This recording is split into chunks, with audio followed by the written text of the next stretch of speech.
Omicron के खतरे को देखते हुए अब इंडिया आने वाले सभी हवाई यात्रियों को एयर सुविधा पोर्टल पर रजिस्ट्रेशन कराना होगा। इससे इंटरनेशनल पैसेंजर्स भीड़भाड़ और लंबी लाइनों से बच पाएंगे।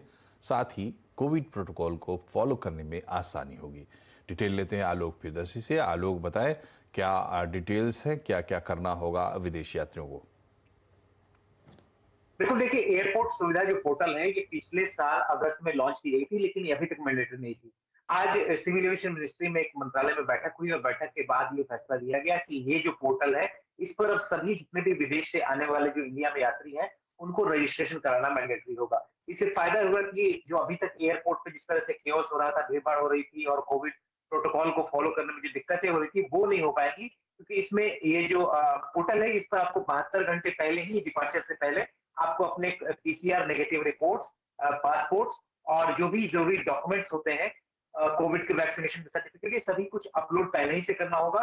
और जब यहाँ पर आप आएंगे तो आपको लंबी लाइनों में नहीं लगना पड़ेगा। वहां पर सीधे आपको, अगर आप एट रिस्क वाले कंट्री, जो 13 कंट्री जिनको सरकार ने किया है, चिन्हित किया है, अगर वहां से आ रहे हैं तो आपको एक अलग तरह का बैंड, रेड कलर का बैंड जिसपे एच लिखा होगा, वो आपको दे दिया जाएगा और बाकी देशों से आने वाले को ग्रीन बैंड दिया जाएगा। तो इससे आप बिल्कुल यात्रियों को अलग अलग किया जा सकेगा और उसके बाद उनके बाद आगे जो फॉलो अप करना होता है, जैसे 7 दिन तक क्वारंटाइन रहना होता है और 7 दिन के बाद फिर से दोबारा जो कोरोना के टेस्ट करा के रिपोर्ट को देना होता है, ये तमाम जो प्रक्रिया है कोविड प्रोटोकॉल के लिए, खासतौर से ओमिक्रॉन को देखते हुए इसको आसानी से फॉलो किया जा सकेगा। तो ये जो एयर सुविधा पोर्टल है इसको अब मैंडेटरी कर दिया गया है और सरकार का मानना है कि इससे जो इंटरनेशनल पैसेंजर्स होंगे उनको काफी आसानी से एयर ट्रेवल करने में आसानी होगी। हालांकि अभी तक अगस्त से लेकर पिछले साल देखें तो 1 करोड़ से ज्यादा यात्री इस सुविधा पर रजिस्ट्रेशन करा चुके हैं, लेकिन ये अभी तक मैंडेटरी नहीं था, लेकिन अब इसे मैंडेटरी कर दिया गया है।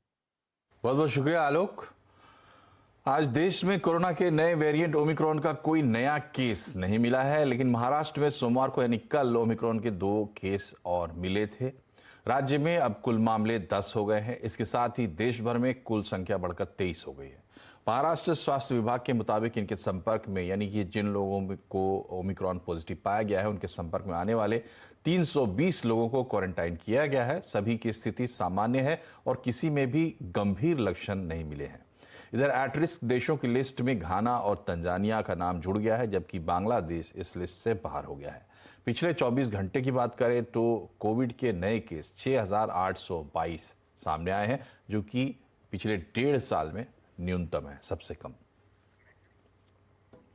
और कल की बड़ी गिरावट के बाद आज बाजार में बुल्स ने शानदार कमबैक किया। अच्छे विदेशी संकेतों के दम पर आज बाजार तेजी से खुले और दिन भर तेजी बनाने में कामयाब रहे। आज का कारोबार खत्म होने तक सेंसेक्स 874 पॉइंट, निफ्टी 264 पॉइंट ऊपर था। बैंक निफ्टी ने जोरदार तेजी दिखाते हुए 882 पॉइंट्स की अब बढ़त हासिल की है। बाजार का पूरा हाल लेते हैं सुमित मेहरोत्रा से। सुमित, सबसे पहले बड़ी गिरावट और जोरदार कमबैक, क्या रही आज की हाईलाइट? देखिए, भारतीय बाजारों में कल 17,000 के नीचे क्लोजिंग गई। ऐसा लगा था कि ये जो बिकवाली है वो शायद कैरी फॉरवर्ड होते हुए दिखाई पड़ेगी, लेकिन हाँ, अंतर्राष्ट्रीय बाजारों के एक अच्छे संकेत और उसके तर्ज पर भारतीय बाजारों की गैप अप शुरुआत 17,080 के ऊपर निफ्टी की क्लोजिंग या निफ्टी की जो कामकाज शुरुआती देखने को मिला और उसके बाद धीरे धीरे बाजारों ने रफ्तार पकड़ी और एक समय में अब निफ्टी एक दिन के ऊपरी स्तरों के करीब ही जाकर बंद होते हुए दिखाई पड़े। शानदार तेजी वहां देखने को मिली। 17,000 इनफैक्ट 300 अंकों से ज्यादा का उछाल निफ्टी में देखने को मिला। पूरी तरह सपोर्ट था निफ्टी बैंक का। 21 मई के बाद सबसे बड़ी तेजी निफ्टी बैंक में 21 मई, जबकि 1250 अंकों की तेजी थी और अब करीब करीब 1000 अंकों के आसपास का उछाल निफ्टी बैंक में देखने को मिला। चौतरफा खरीदारी निफ्टी बैंक में, सभी के सभी शेयर हरे निशान में, चाहे आप पीएसयू बास्केट में देख लें या प्राइवेट बैंक्स को देख लें, सब में एक जोरदार तेजी। मेटल की तरफ से एक strong short covering, real estate में एक जोरदार तेजी, ऑटो में एक बढ़िया खरीदारी, इन सबका इंपैक्ट मार्केट में देखने को मिला। Front line index, mid cap, small cap, सब में ही एक जोरदार तेजी बनते हुए दिखाई पड़ी और ये 23 सितंबर के बाद सबसे बड़ी तेजी बाजारों में आज देखने को मिली। तो कल के एक जोरदार बिकवाली के बाद एक स्ट्रॉन्ग पुल बैक मार्केट ने दिखाया और उस पुल बैक में चौतरफा खरीदारी आज बनते हुए दिखाई पड़ी। स्लाइटली स्लगिश मार्केट था एफएमसीजी और फार्मा के लिए, लेकिन अदरवाइज बाजार में एक बढ़िया खरीदारी बनते हुए दिखाई पड़ी। और सुमित, इंडिविजुअल शेयर्स के हिसाब से सबसे ज्यादा एक्शन कहां दिखा आज? आज निफ्टी के टॉप गेनर्स की बात किया तो उसमें मेटल और बैंक्स के नाम शुमार रहेंगे। सबसे ऊपर आता है टाटा स्टील, हिंडाल्को, जो कि करीब 3.5 से 5% की तेजी में बंद हुए। दो बैंक्स आईसीआईसीआई और एक्सिस दोनों में 3.5% का एक उछाल आता हुआ दिखाई पड़ा। निफ्टी लूजर्स में ब्रिटानिया का नाम सबसे ऊपर शुमार था, जहां पे करीब 0.5% की बिकवाली, सिप्ला 0.5% नीचे, डिविस्लैब 0.5% नीचे और Asian paint flat to negative side पर ये बंद होते हुए दिखाई पड़े। इसके अलावा मिड कैप गेनर्स में आज टोरेंट पावर, टोरेंट फार्मा दोनों में तेजी थी। टोरेंट पावर 5.5% ऊपर, केनरा बैंक 3.5% ऊपर, मन्नापुरम 3% ऊपर और बाटा करीब 3% की तेजी यहां बनते हुए दिखाई पड़ी। मिड कैप लूजर्स में सिर्फ दो नाम शुमार थे आज, वोडाफोन और जी एंटरटेनमेंट, जहां पर थोड़ी सी प्रॉफिट टेकिंग आप कह सकते हैं कि देखने को मिली। इसके अलावा एफ&ओ गेनर्स में आज नाल्को सबसे ऊपर था, जोरदार तेजी, पॉजिटिव खबरों का इंपैक्ट। डेल्टा कॉर्प 5.5% चढ़ा, टोरेंट पावर 5.5% चढ़ा, सेल बढ़िया 5% की तेजी, शॉर्ट कवरिंग एक सपोर्ट यहां पे आता हुआ दिखाई पड़ा। एफ&ओ लूजर्स में आज आइडिया का नाम शुमार था। इसके अलावा मेट्रोपोलिस प्रॉफिट टेकिंग यहां पर भी रही, स्ट्राइड्स और जी एंटरटेनमेंट कुछ और ऐसे नाम जहां पर कुछ हद तक बिकवाली आज बनते हुए दिखाई पड़ी। बढ़िया तेजी का दिन था आज बैंकिंग में। तो बैंकिंग में आप एक्सिस देखें, प्राइवेट बैंक्स में एक्सिस, आईसीआईसीआई, आईडीएफसी फर्स्ट, बंधन, ये कुछ ऐसे नाम जहां पर जोरदार खरीदारी बनते हुए दिखाई पड़ी। पीएसयू बैंकिंग बास्केट में union bank, Canara bank, bank of Baroda, SBI, इन सभी में 2.5 से लेकर 5% तक का उछाल आ जाता हुआ दिखाई पड़ा। मेटल में शानदार तेजी थी, हिंद कॉपर में, नाल्को में, सेल में, हिंडाल्को में, जहां पर एक जोरदार तेजी आज के सत्र के अंदर बनते हुए दिखाई पड़ी। इसके अलावा ऑटो में Tata Motors, Ashok Leyland, Maruti, hero MotoCorp, ये सभी वो शेयर हैं जहां पर एक अच्छा मूव आता हुआ दिखाई पड़ा। तो ओवरऑल एक बढ़िया सत्र और जोरदार तेजी अक्रॉस द बोर्ड मार्केट्स में आते हुए दिखाई पड़ी। बहुत बहुत शुक्रिया सुमित। आगे बढ़ते हैं। प्रधानमंत्री नरेंद्र मोदी ने आज गोरखपुर को विकास की बड़ी सौगात दी है। प्रधानमंत्री ने यूपी के गोरखपुर में करीब 10,000 करोड़ की विकास योजनाओं का लोकार्पण किया। इसमें सबसे अहम है एक फर्टिलाइजर प्लांट। दावा किया जा रहा है कि ये प्लांट खाद का उत्पादन करने वाला देश का सबसे बड़ा प्लांट होगा। इसके अलावा 300 बेड और 16 ऑपरेशन थिएटर्स वाले एम्स अस्पताल का आज उद्घाटन किया गया। साथ ही पीएम ने बीआरडी मेडिकल कॉलेज में बनकर तैयार हुए regional medical centre, research centre का भी लोकार्पण किया। पीएम मोदी ने पिछली सरकारों पर जोरदार हमला किया, कहा कि पहले की सरकारों ने कुछ नहीं किया और गरीबों की सुध नहीं ली। प्रधानमंत्री ने इशारों में समाजवादी पार्टी की सरकार के बारे में कहा कि उन्हें सिर्फ अपने पावर से मतलब था। ये लाल टोपी वालों को सत्ता चाहिए, घोटालों के लिए, अपनी तिजोरी भरने के लिए, अवैध कब्जों के लिए, माफियाओं को खुली छूट देने के लिए।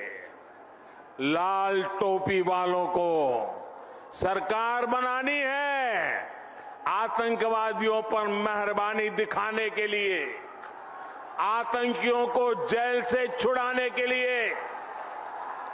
और इसलिए याद रखिए, लाल टोपी वाले यूपी के लिए रेड अलर्ट है, रेड अलर्ट, यानी खतरे की घंटी है।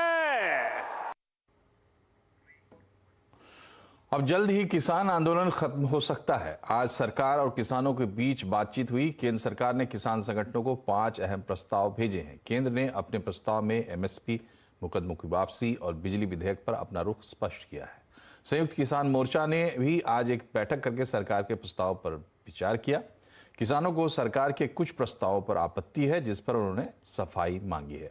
कल सरकार का जवाब आने के बाद किसान नेताओं की एक और बैठक होगी, जिसमें आंदोलन खत्म करने पर फैसला लिया जा सकता है। कुछ इस तरह के सवाल थे जिनमें कुछ साथियों को स्पष्टीकरण की आवश्यकता थी। वो प्रस्ताव नोट कर लिए गए।